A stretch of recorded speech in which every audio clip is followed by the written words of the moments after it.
जय श्री जगन्नाथ महाप्रभु। दर्शक बंधु मु आज आपनको पद्मिनी एकादशी विषय किसी आलोचना करने को जाऊँ। चलित मई मास बुधवार 27 तारिख दिन पद्मिनी एकादशी पड़ू।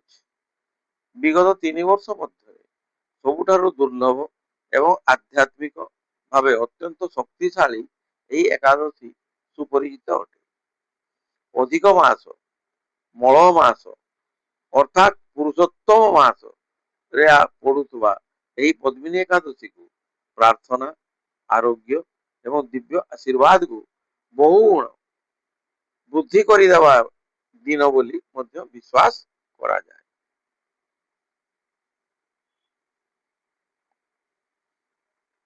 पद्म पुराण एवं स्कंद पुराण अनुसार यही एकादशी उपवास करिवारे समस्त एकादशी पुण्य मिले। युधिष्ठिर महाराज से श्रीकृष्ण को जनार्दन को पचारे यही अधिक मास व पुरुषोत्तम मासर शुक्ल पक्ष जो एकादशी पड़े तार नाम कौन एवं यह किपरि शुद्ध भाव पालन करने उचित कृपा करी मते एक वर्णना कर। तदनुसार श्री श्रीकृष्ण भगवान निजे राजा युधिष्ठिर को यार महिमा भाव वर्णना कर एकादशी कहीं शक्तिशाली अटे आम दर्शक बंधु आलोचना करवा। पूर्व जन्मर कर्म को शुद्ध करिवारे यह साहाय्य करे। आध्यात्मिक सुरक्षा को यह अत्यंत शक्तिशाली करे। भक्ति और मनर शांति को बढ़ाई थाए। नकारात्मक शक्ति को दूर कर दिए। आत्मा को मोक्ष पथरे नहीं जाए अर्थात ये जो जन्म मृत्युर चक्र संपूर्ण रूपे मुक्ति प्रदान करी यह मोक्ष बाट को आमको अग्रसर कर। पद्मिनी एकादशी पालन करने आमको कौन करने को पड़ो दर्शक बंधु आसतु आम आलोचना करवा। सर्वप्रथम ब्रह्म मुहूर्त आप शज्या परित्याग करूँ तत्पर निजर नित्यकर्म संपादन करूँ। तापरे भगवान श्री विष्णु को तुलसी एवं पद्मफूल अर्पण करंतु। ओम नमो भगवते वासुदेवाय बीज मंत्र जप करंतु। सात्विक अथवा संभव हेले निर्जला उपवास पालन करंतु। समस्त दिनटी प्रार्थना कृतज्ञता नीरवता एवं आध्यात्मिक चिंतन रे अतिवाहित कर। चाउल धान कोलथ डाली महु ठारू दूर रुहंतु। क्रोध विवाद एवं नकारात्मक चिंताधारा दूर रहा संगे संगे यह परित्याग करंतु। तामसिक खाद्य पदार्थ रु भी आपण परित्याग कर।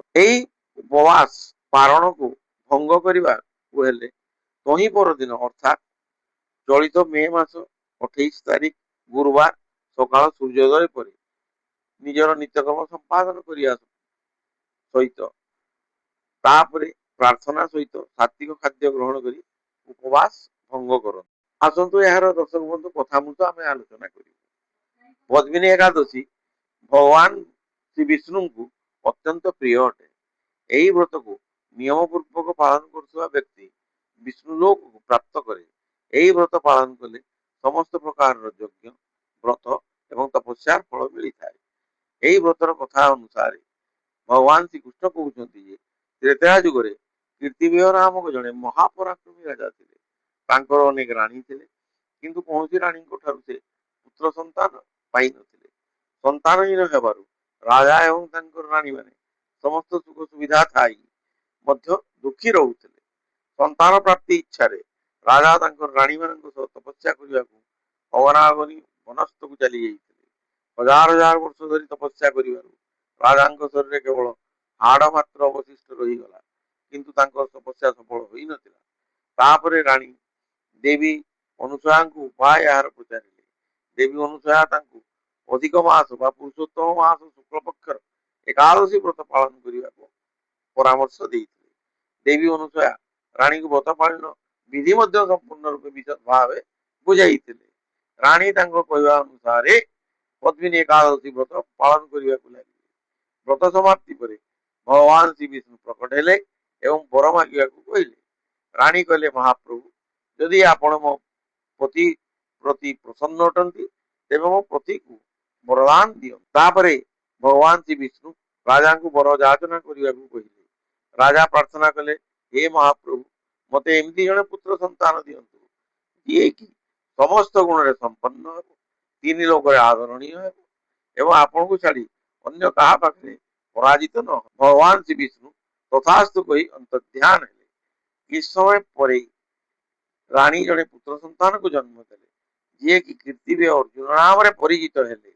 ପରେ ସେହି ବାଳକ ଜଣେ ମହାପରାକ୍ରମୀ ରାଜା ହୋଇ ରାବଣକୁ ମଧ୍ୟ ବନ୍ଦୀ କରିଥିଲେ। ଶ୍ରୀକୃଷ୍ଣ ପରମେଶ୍ୱର କହିଲେ, ପାପ ରହିତ ଯୁଧିଷ୍ଠିର, ତୁମେ ଯେପରି ମତେ ପଚାରିଲ ସେହିପରି ମୁଁ ଏହି ବିଶେଷ ଏକାଦଶୀର ମାହାତ୍ମ୍ୟ ତୁମକୁ ବ୍ୟାଖ୍ୟା କଲି। हे श्रेष्ठ राजा युधिष्ठिर, जे केही ए व्रत पालन करिवे से निश्चय मोर निज धाम अर्थात विष्णुलोक प्राप्त हेबे।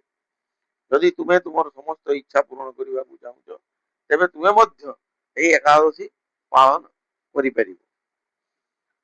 ଏହାପରେ ପ୍ରିୟ କେଶବଙ୍କ ମୁଖରୁ ଏହି ବାଣୀ ଶୁଣି ଯୁଧିଷ୍ଠିର ମହାରାଜ ଅତ୍ୟନ୍ତ ଆନନ୍ଦିତ ହେଲେ ଏବଂ ସମୟ ଆସିବା ପରେ ସେ ଶ୍ରଦ୍ଧା ଭକ୍ତି ସହିତ ପଦ୍ମିନୀ ଏକାଦଶୀ ବ୍ରତ ପାଳନ କରିବାକୁ ଲାଗିଲେ। ହେ ଋଷି ସୌନକ, ମୁଁ ତୁମକୁ ମଧ୍ୟ ଏହି ପୁଣ୍ୟମୟ ଏକାଦଶୀ ବିଷୟରେ ସମସ୍ତ କଥା କହିଛି।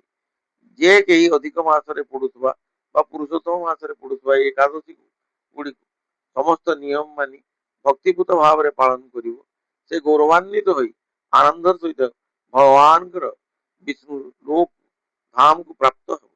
ଏବଂ ଯେ କେହି ଏହି କେବଳ ଏକାଦଶୀର ମାହାତ୍ମ୍ୟ ଶୁଣିବ କିମ୍ବା ପଢିବ ତେବେ ସେ ମଧ୍ୟ ମହାପୁଣ୍ୟ ଲାଭ କରି ଶେଷରେ ଭଗବାନ ଶ୍ରୀହରିଙ୍କ ଧାମକୁ ପ୍ରବେଶ କରିବ।